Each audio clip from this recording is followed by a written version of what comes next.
तो नमस्कार सभी को फिर से। ये जो पिछली क्लास में हमने बात की थी ग्रेटिट्यूड पर, है ना, तो आप में से कोई बताएगा कि आपने उस क्लास के बाद दिल से किसी को ग्रेटिट्यूड पे किया हो?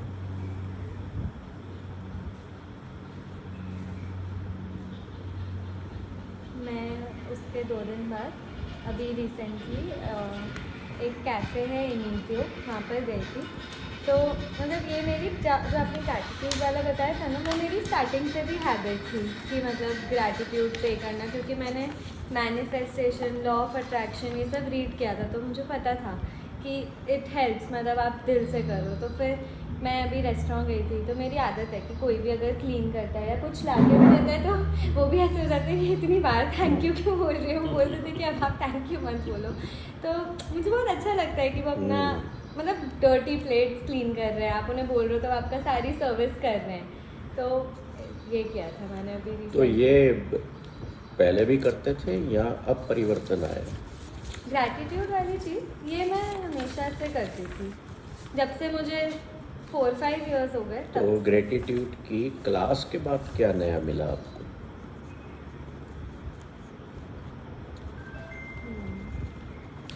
मुझे ये मिला कि जैसे पहले भाव थोड़ा सा आ जाता था कि यार ग्रेटिट्यूड दे देते, लेकिन अंदर से भाव से देते कि ठीक है ओके ग्रेटिट्यूड।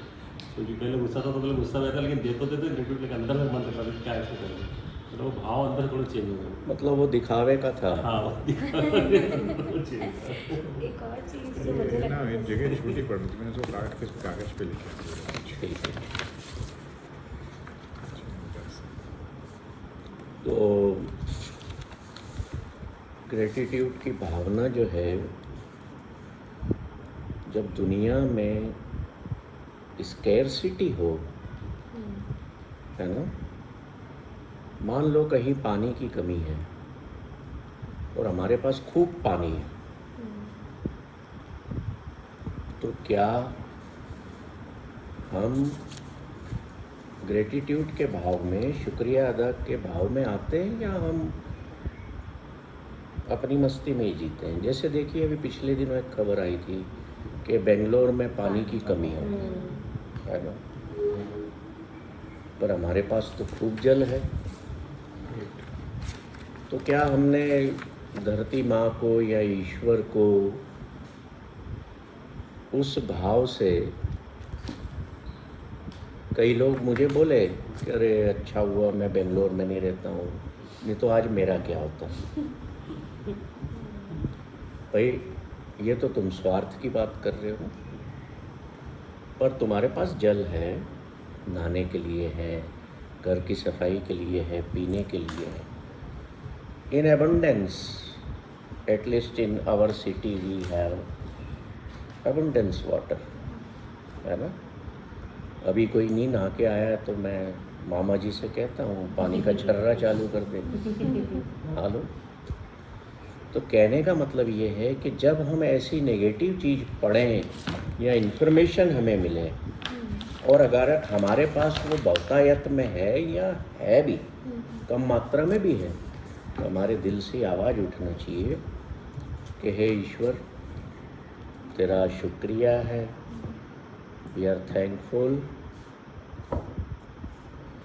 कि हमारे पास पानी है ना। And we must always thankful to the person, either she is your mother, father, your brother, your husband, your wife, who is serving you something।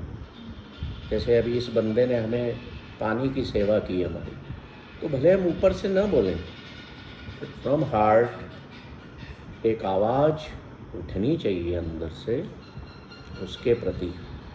भले वो एक मेंटल ईमेल हो, मेंटल SMS कह लो, कि मैं दिखाना नहीं चाहता कि मैं हर बात पे मैं ग्रेटिट्यूड पे करता हूँ, पर कम से कम मेरा दिल कहे कि ये जो ग्लास ऑफ वाटर किसी ने मुझे दिया, I am thankful for that person, for the water, for the glass which is holding it, and the water which is giving me, क्या giving me? Life.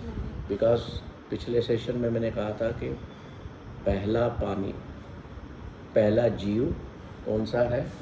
पानी। इसी से जीवन शुरू होता है।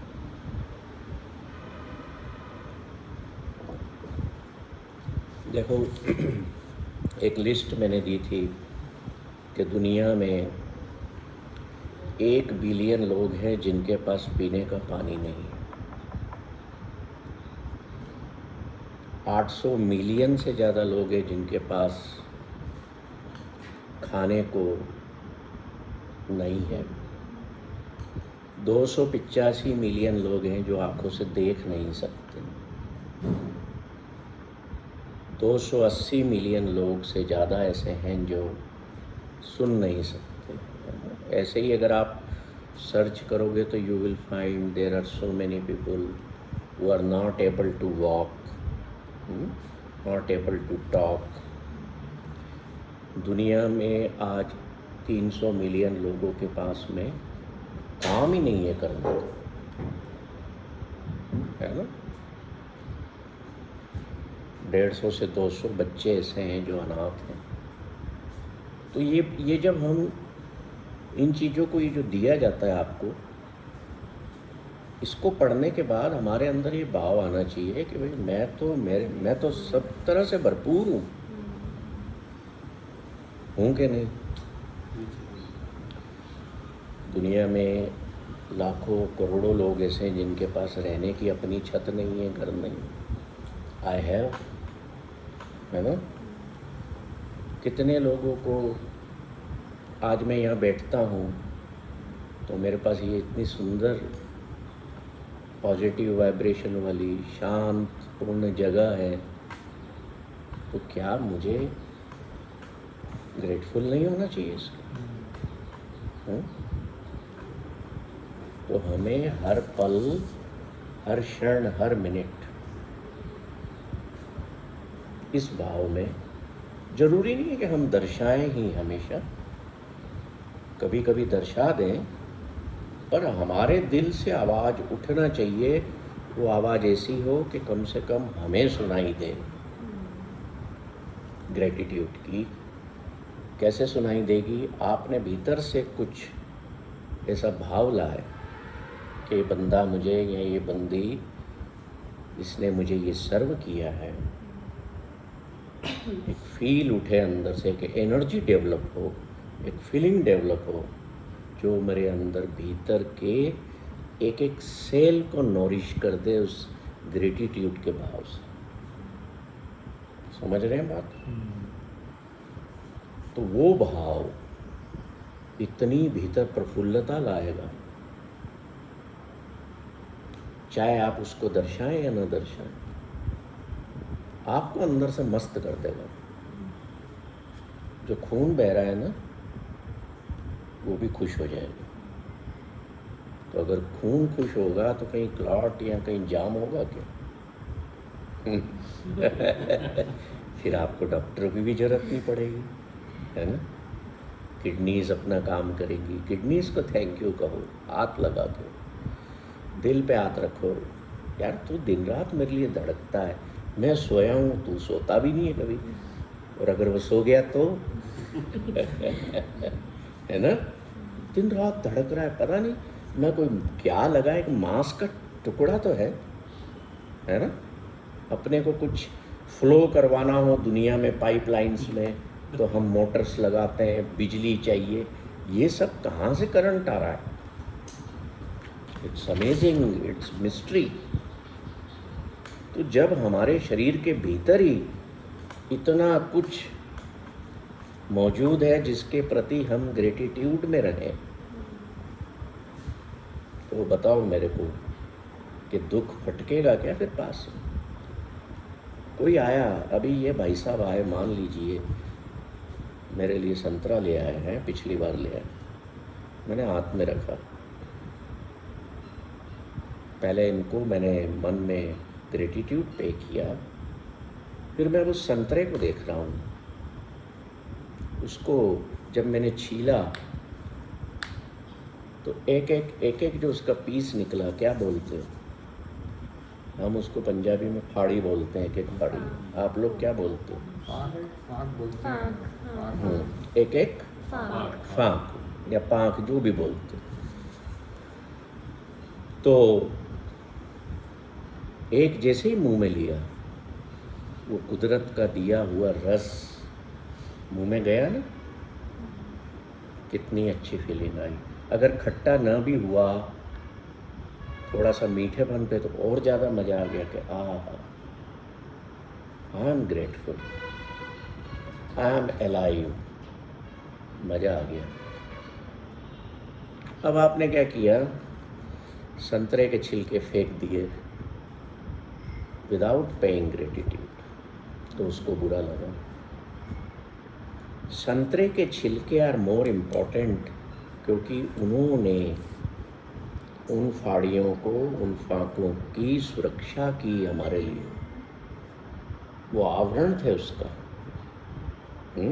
रक्षक थे, तो हम उनको क्यों नहीं ग्रेटिट्यूड पे करें?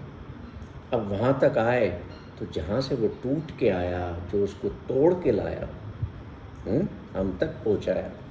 मान लो नागपुर से आया तो ट्रक में आया, किसने तोड़ा, किसके पेड़ थे, किसके खेत थे?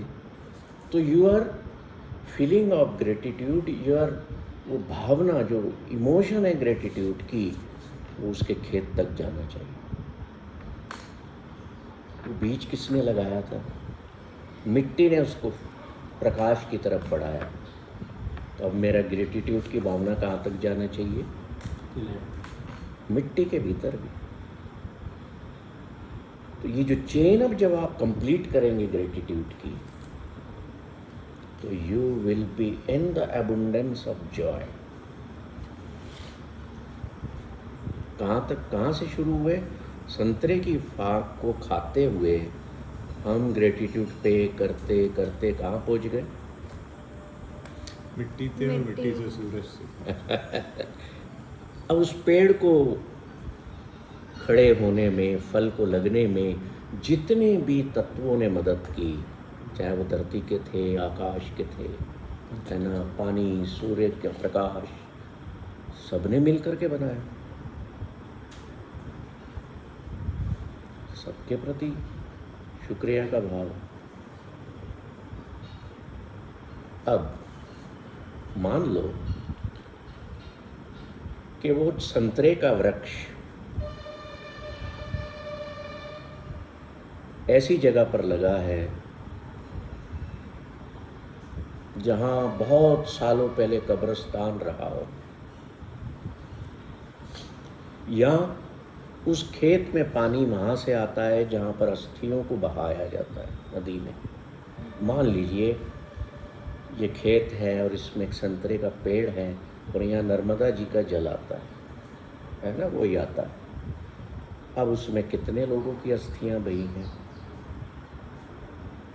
मेरे पूर्वजों की भी बही है ना, आपके पूर्वजों की भी बही, आपके हो सकता है किसी के माता पिता की भी बही हो, किसी के बच्चों की भी बही हो, है ना।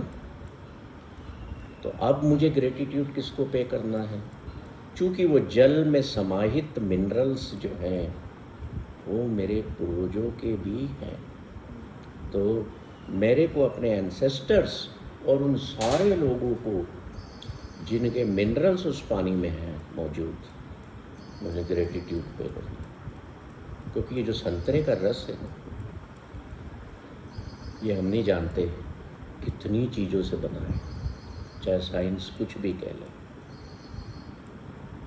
अब मैं कहाँ पहुँच गया? अपने एंसेस्टर्स।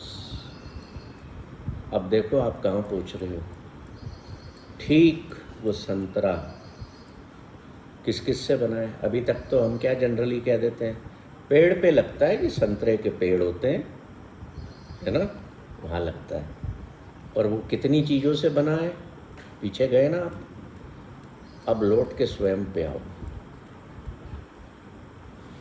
हम कितनी चीज़ों से बने? और अपने माता पिता से, धरती से, सूरज से, हर चीज़ से। जिन फलों को हम खाते हैं, जिस अन्न को हम खाते हैं, उनसे बने, उस मिट्टी से बने जिसमें वो उगते हैं, उस पानी से बने हैं जिसमें हमारे एंसेस्टर्स के मिनरल्स बह रहे हैं, है कि नहीं? कहाँ से उत्पत्ति हुई वहीं अंत भी होता है। हाँ। साइकिल तो बात सिर्फ ये समझने की है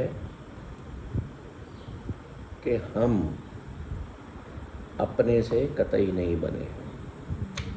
we are made of non self elements. इसको नोट कर लो। We are made of non self elements, just like that orange.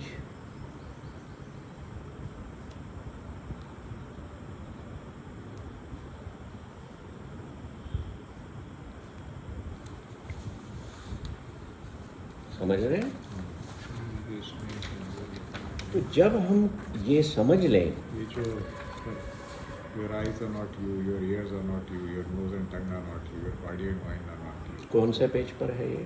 एक मिनट बुक दीजिए, 56. इस पर हम बात करते हैं। ये कल ही मैं पढ़ रहा था। 86 पेज पर, 56. 56 पेज पर।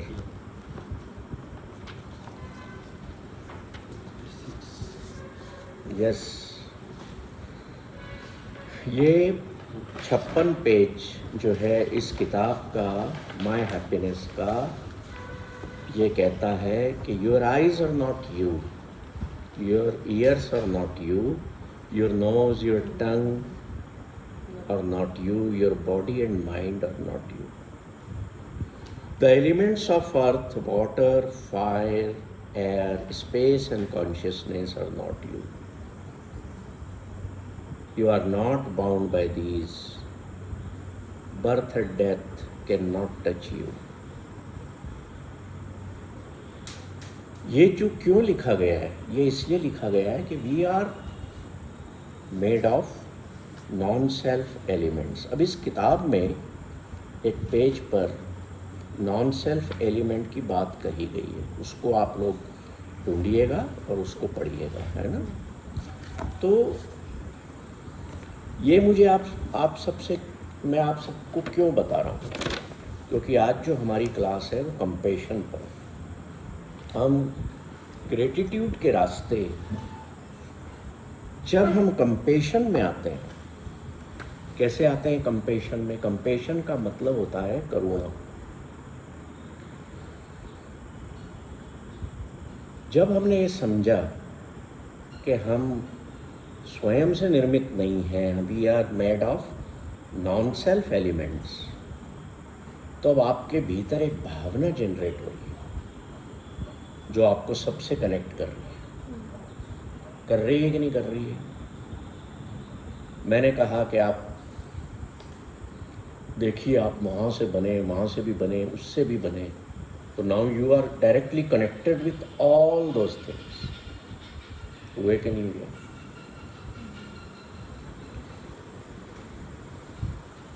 अब जब मैं सबसे कनेक्ट हो गया तो मैं क्या किसी का बुरा चाहूँगा? मैं नदी के जल का भी सम्मान करूँगा, मैं सूर्य का भी सम्मान करूँगा, मैं धरती, इस पर सारे जीव, इस पर पेड़ पौधे, पहाड़, सभी का सम्मान करूँगा, है ना? तो मेरे मन में किसी के प्रति बुराई पैदा होगी क्या? नहीं होगी। मेरे मन में, मान लीजिए आपके एक बेल लगी हुई जिस पर करेले लगे हुए, आपके यहाँ पर घर पर किसी कारण से वो बेल मान लो सड़ना शुरू होगी, पत्ते मुरझा गए हैं, करेले जो लगे हुए थे हरे हरे वो पीले पड़ने लग गए, मतलब बेल खत्म हो रही है। तो क्या हुआ? आपके भीतर क्या भाव हुआ? अरे ये तो सड़ रही है, मुझे किसी तरीके से इसको बचाने की कोशिश करूँ। नहीं बची, सूख गई, ख़त्म हो गई। आप पर क्या असर आया? आप दुखी हो गए, हुए ना? ये क्या था? ये अटैचमेंट था। मैंने बीज लगाया था, मेरा पेड़ सड़ गया, मेरी चीज़ खत्म हो गई, मुझे दुख हुआ। वो बच जाती तो मैं खुश होता। दुख इसलिए हुआ क्योंकि आपने लगाया था, आपके घर के अंदर थी, फल दे रही थी, आपका मोह था, अटैचमेंट था। प्यार होता, आप उसकी देखभाल करते, आप ये ना सोचते कि बची है या नहीं बची। बच गई तो भी ठीक, ना बची तो भी ठीक, क्योंकि आपको पता है भीतर से कि ये एक प्रक्रिया है जीवन की। वो क्या हुआ? वो प्रेम हुआ। अब हम आते तीसरे पर। अब मान लीजिए कि वो करेले की बेल आप किसी के घर गए, वहाँ लगी हुई थी और वो सूख रही थी, आपने ऐसा देखा और इग्नोर कर दिया, ठीक है? अब वहाँ न तो अटैचमेंट है, वहाँ न प्रेम है ना? तो कंपैशन क्या है? कंपैशन तब है जब मैं इस डिफरेंस को दूर कर देता हूँ कि वो बेल करेले की मेरे घर में है या किसी और के घर में। मेरी भावना जो भीतर की है ना, वो उतनी ही उस महसूस करने में आई उस दर्द को जो मुझे मेरे यहाँ हो रहा था, और किसी और के यहाँ मैंने उस चीज़ को देखा तो मेरे को वैसा ही अंदर से अनुभव हुआ, दुख हुआ। So compassion is feeling of suffering of others, including our own selves. हमारे अपनों के अलावा संसार में हम जिसे नहीं भी जानते, चाहे वो कोई जीव हो, कोई इंसान हो, कोई पेड़ पौधा हो, तो जो काइंडनेस की भावना हमारे अंदर आए वो करुणा है। दलाई लामा ने इसके बारे में उसमें हम ये फीलिंग नहीं आने देंगे कि ये मेरा है या मेरे से ताल्लुक़ रखता है या नहीं रखता। ये कैसे अंदर भावना जनरेट होती है? जब मैं पूरी कायनात के प्रति ग्रेटिट्यूड की भावना में हूँ, जब मैं पूरी कायनात के प्रति, पूरी सृष्टि के प्रति ग्रेटिट्यूड की भावना में हूँ, that means I have generated compassion with in my self. Compassion का मतलब ये नहीं है कि कोई दुखी है उसका दुख मैं स्वयं पर ले लूँगा या मैं दुखी हो जाऊँ। नो, कंपैशन का मतलब है कि उसके दुख के कारण को मैं समझूं, अपना मानूं। मैं दुखी नहीं हूँ स्वयं के लिए, और मैं कोशिश करूँ उसके दुख को कम करने की। अगर मैं कर पाऊँ तो बहुत अच्छा, नहीं कर पाऊँ तो भी मेरे भीतर दुख नहीं होना चाहिए। So compassion is not feeling sorrow और sad for our own selves or others. It is feeling of just like a help. आप अपनों की तो मदद करने को एकदम से खड़े हो जाते हैं ना। किसी का फ़ोन आया, अरे मैं यहाँ फंस गया हूँ, रिश्तेदार का, परिवार वाले का, मित्र का। पर आपने अखबार में पढ़ा कि अफ्रीका के जंगलों में आग लगने से 30 व्यक्ति जल मरे। मेरे क्या करना? वो अफ्रीका के जंगल, हो गया, छोड़ो। फिर आपने पढ़ा अखबार में कि भारत के एक शहर में, एक गांव में जंगल में आग लगी, 30 लोग जल मरे। तो थोड़ा सा चेंज पढ़ने में आया, ओहो ये क्या हुआ, क्यों आया? मेरा देश, समझना बात। फिर एक चीज आई, अखबार में खबर आई कि मैं श्योपुर गांव का निवासी हूं और श्योपुर के जंगल में आग लगी और मेरे गांव के 30 लोग जल मरे।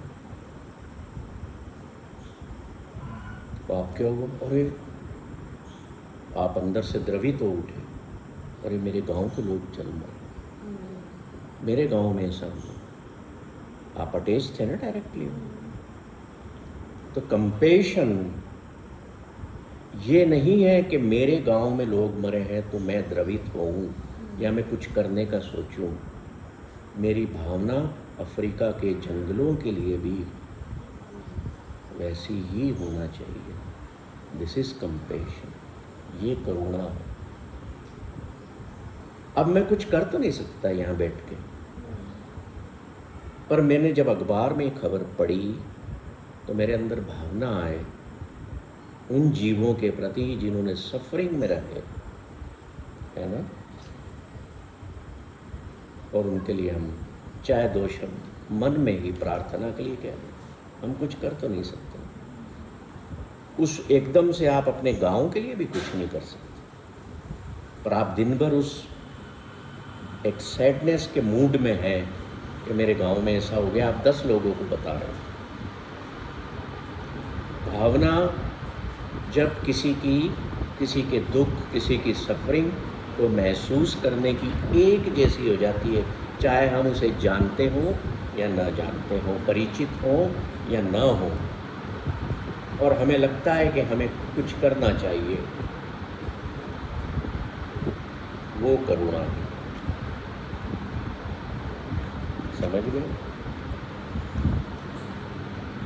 अब इस करुणा की भावना को जब आप समझ लेते हैं ना, तो आपके भीतर सेल्फलेसनेस आ जाती है।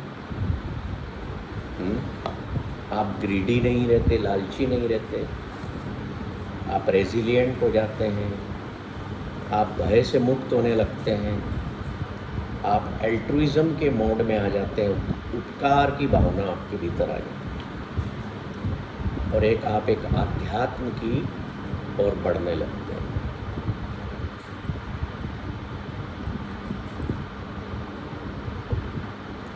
मतलब कंपेशन की भावना जो है वो हमें ये सिखाती है कि we must attune ourselves. Attune का मतलब समझते हैं? एक जैसी भाव में आना, विथ अनदर्स इनर स्टेट,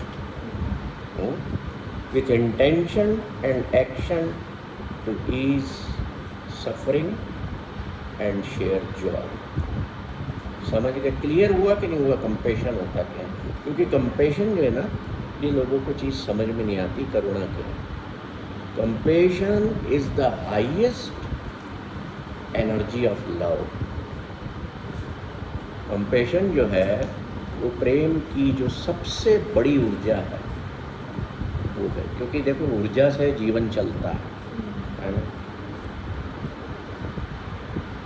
अब प्रेम के 2 एंड हैं लव एनर्जी के। एक एंड है लस्ट और दूसरा एक्सट्रीम एंड है कंपेशन। इसको हम यूँ समझे वर्टिकल। लोएस्ट एंड जो है वो लस्ट है और अपर मोस्ट एंड जो है वो है compassion. Means highest loving energy is compassion and lowest loving energy is lust.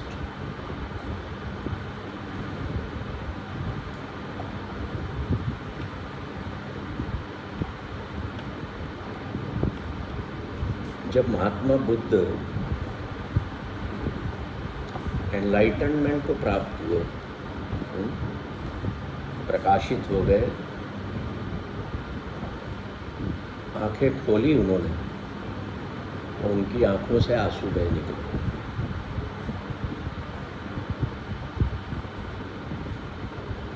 वो आंसू जब धरती पर गिरे तो कंपेशन पैदा हुआ, ऐसा कहते हैं कि महात्मा बुद्ध जब एनलाइटन होकर के उन्होंने आंखें खोली तो उनकी आंखों से आंसू गिरे। वो आंसू करुणा के थे। किसके प्रति? उन्होंने जब आंखें खोली तो उन्होंने देखा कि सारा संसार जो है ना सफरिंग में है। Every and each being on this earth is seeking happiness in और हिज लाइफ। सारे लोग दुखी हैं और वो खुशी पाना चाहते हैं। उस सफरिंग को देख करके जो आंसू धरती पर गिरे उसे करुणा के आंसू कहते हैं। वो वहाँ से करुणा का जन्म हुआ। इसलिए आप देखिए कि बुद्धिस्ट लोग जो हैं, जैसे सर बीच में कह रहे थे ना दलाई लामा का, वो कंपेशन की बहुत बात करते हैं, करुणा की बहुत बात करते हैं।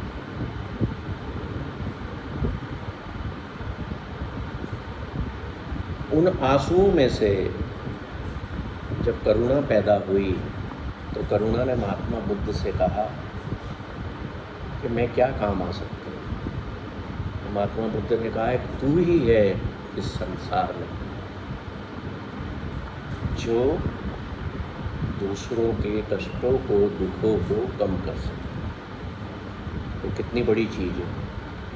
अब मान लीजिए इस दरवाजे पर एक डॉग आता है, कुत्ता आता है। अब करुणा को दूसरे एग्जाम्पल से समझिए। आपके घर के दरवाजे पर आ गया, डॉग आया है ना, तो क्या होगा? कोई क्या बोलेगा? चप्पल उठाएगा, भगाएगा उसको। कोई क्या कहेगा? बेचारा भूखा है, इसको एक रोटी या दूध डाल दो। खाली रोटी दूध पिए चला जाएगा, फिर बैठा नहीं रहेगा। अब वो दोनों भावों में फ़र्क देखिए। दूसरा भाव किस चीज़ का है? करुणा का। अब और हायर लेवल पर जाकर के हम देखें कैसे कनेक्ट हो हम करुणा के तल पर। तो जब वो दूध पी रहा है या खाना खा रहा है ना, तो आपकी तरफ देख रहा है। आप उसकी आंखों में देखेंगे तो आपको ये दिखना चाहिए कि इसमें और मेरे में फ़र्क नहीं है। चाहे फिज़िकल शेप हमारी अलग अलग है, ये करुणा की हाईएस्ट स्टेज है जो मैं बता रहा हूँ, समझिएगा इसको। चाहे इसका शरीर मेरे से भिन्न है, but there is the element due to which I am alive and that dog is alive is same। समझ रहे? अब मान लीजिए किसी भी जीव के प्रति आपके भीतर ये करुणा जाग गई कि जिस तत्व के कारण मैं जीवित हूँ उसी तत्व के कारण ये जीवित है, और वो तत्व एक ही है हम दोनों में, तो आप कभी उसका अनादर नहीं करेंगे। उसकी सफरिंग को अपनी सफरिंग मान करके दूर करने की कोशिश करेंगे। उसकी सफरिंग से दुखी नहीं होंगे, स्वयं की सफरिंग मान करके उसके कष्ट को कम करने की कोशिश करना ही करुणा है।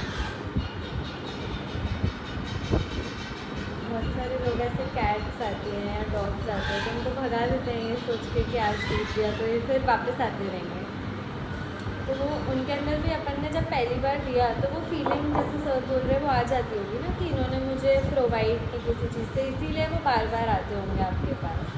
मतलब मैं जरा कि करुणा का थोड़ा सा मन भावनात्मक है, मतलब किसी चीज़ को उसके तब कुछ सामान दे तो उससे करुणा उनको हो, किसी को जरूरत ना पड़े कुछ सामान दे दिया उसको करने के लिए ठीक है ये लेके करो, वही तो करुणा के भाव से ही आता है ना, किसी की मदद करने को।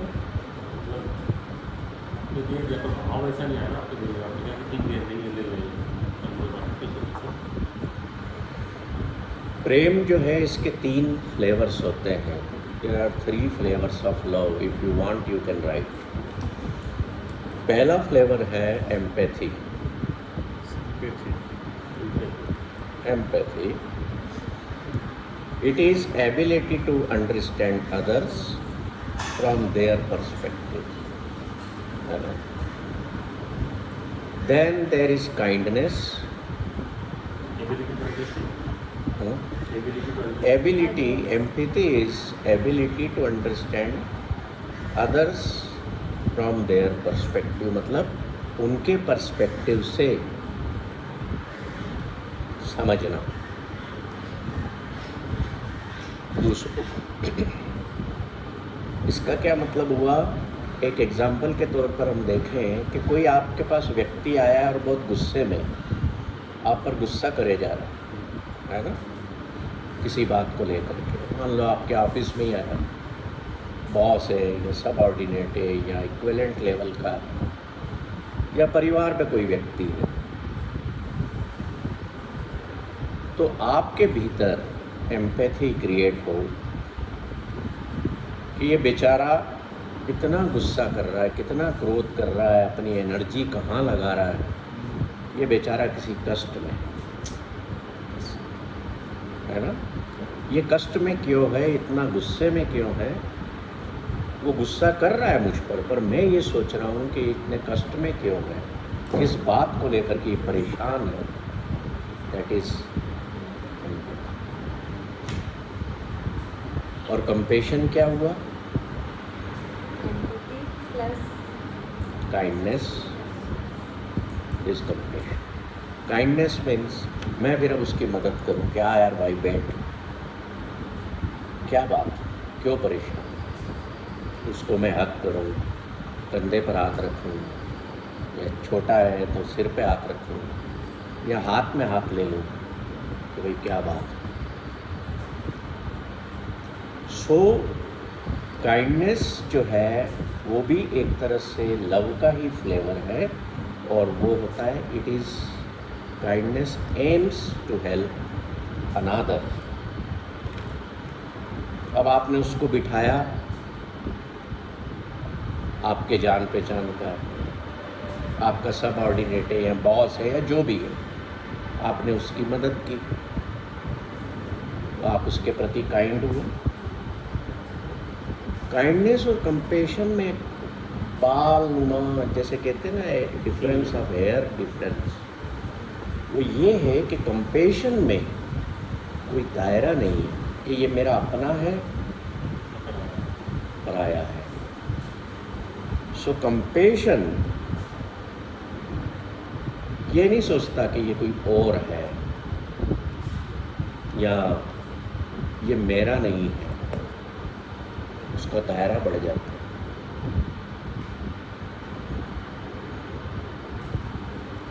कोई भी व्यक्ति दुखी है सड़क पर, आप कुछ वीडियो अपन देखते हैं, व्हाट्सएप पर भी डालते हैं लोग कि वो उतरा, उसने कपड़ा नहीं पहना था तो अपनी शर्ट उतार के पहना दी।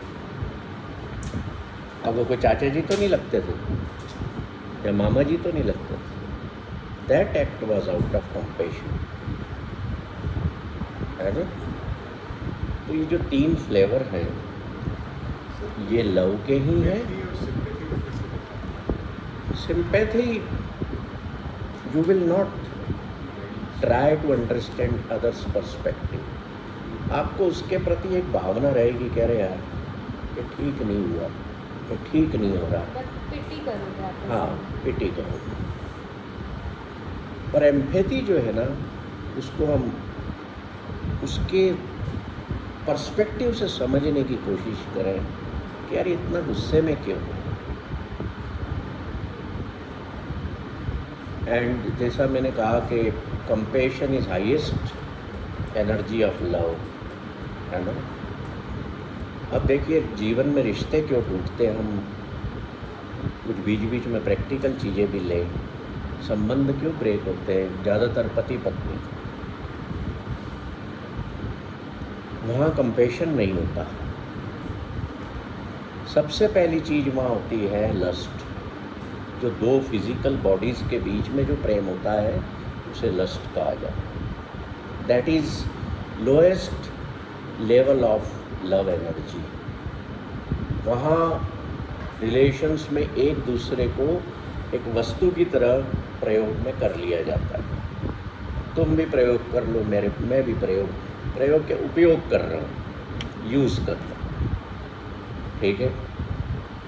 तो जहाँ पर यूज़ होगा वहाँ तो ब्रेक होगा, वहाँ संबंधों में मिठास नहीं रहेगी। आजकल जैसे कहते हैं ना मार्केट में यूज़ एंड थ्रो चीज़ें आती हैं। ये पेन है, इसमें शाई नहीं भरवाना है, इसकी जब शाई ख़त्म हो गई यूज़ कर लिया फेंक दो। अब रिलेशनशिप्स भी ऐसी होती जा रही। क्या वो भाव आफ्टर मैरिज दो लोगों में रहता है जो बिफोर मैरिज प्रेम का भाव दोनों में होता है? क्या वो बना रहता है? धीरे धीरे धीरे धीरे खत्म हो जाता है। क्यों हो जाता है? Because you see each other to use a thing। कई बार तो परिवार में लोग ना व्यक्ति को भी कमोडिटी मान लेते हैं। क्या एक ह्यूमन बीइंग कमोडिटी हो सकता है? कोई रिलेशन कमोडिटी हो सकता है, कोई रिलेशन थिंग हो सकती है। तो सबसे बड़ा संबंधों के टूटने का कारण जो है वो ये है कि हमारे भीतर कंपैशन की वो भावना नहीं।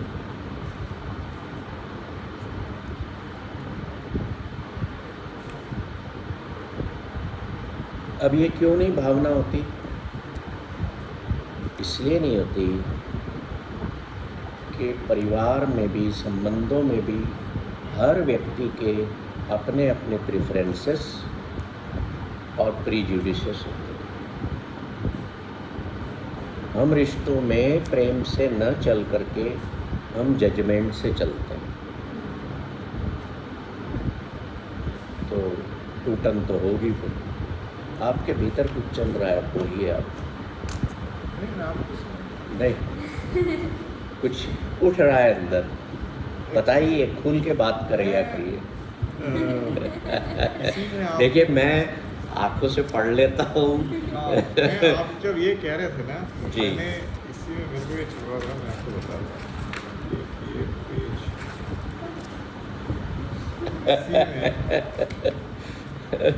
पेज 47 पे। जी पढ़िए, पेज 47 पर क्या है? As the seas and the oceans are overflowing with water, so vast are my own sins. Please shower me with your mercy and take pity upon me. I am sinking stone. Please carry me across. Anyway, ये इससे नहीं था, मतलब पर ये इसमें था कि ये मुझे लगा कि सेल्फ पिटी हो रही है। Is it self pity? क्योंकि जब हमने पिटी की बात करी थी तो जो हम कह रहे थे कि जैसे कुछ लोग को जी हम कर रहे हैं कि ये तो मतलब हम अपने आप पे क्यों, हमें अपने आप से क्यों इम्पैथी और सिंपैथी और मतलब वो। देखिए ऐसा है कि वापस हम करुणा पर लौटते, ये तो डाइवर्ट हो जाएंगे तो सब्जेक्ट अधूरा रह जाएगा आज। हाँ नहीं, बोलिए, फिर बोलिए आप। नहीं ये वही मतलब नहीं, इसी हाँ, में हाँ। इसी में मेरा वो लगता था कि पीटी क्यों से ऐसा? आप पीटी से हाँ, मतलब बिल्कुल। कि हर व्यक्ति, जितने हम लोग हैं ना, हमारे भीतर करुणा के लक्षण मौजूद हैं। पर होता क्या है कि ये जो प्रीजुडिस है, प्रेफरेंसेस है, हमारी अपनी इंडिविजुअल वांट्स हैं, है ना, ग्रीड है, इन सारी चीज़ों के नीचे एक्सपेक्टेशंस हैं, एस्पिरेशंस हैं, इन सब के नीचे ना वो दब जाता है। तो हम अपने संबंधों में, चाहे वो ऑर्गेनाइजेशनल रिलेशनशिप्स हों, चाहे वो फैमिली रिलेशनशिप्स हों, चाहे वर्ल्डली हों, समाज के हों, हम उस करुणा पर जो परतें चढ़ गई हैं इन चीज़ों की, वो हमें काम नहीं करने देती। अब आप ये देखो कि करुणा जो है वो आपको ह्यूमन बीइंग बनाती है,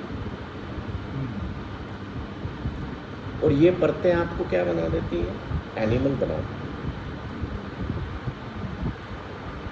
जैसे मान लो मैं यहाँ देखता हूँ चेतना में, जब ये मुर्गी के बच्चे बड़े हो जाते हैं, हम दाने डालते हैं, तो मुर्गी जो है वो इतनी स्वार्थी हो जाती है, उसके प्रेफरेंसेस चेंज हो गए।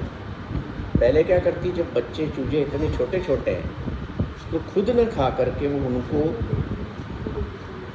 तोड़ के देती है, चोंच से तोड़ती जाती है। मैंने देखा है इस चीज़, उनको खिलाती है। बच्चे बड़े हो गए, हमने दाने डाले, अगर वो बच्चा पास में खाने आया, यंग हो गया है, तो उसको मार देती है, खुद खाती है। क्या है सब ये? ऐसे ही बिल्लियाँ भी करती हैं। बिल्ली का तो फिर सुनने कि अपना बच्चा ही खा जाती है कभी कभी जब पैदा होता है।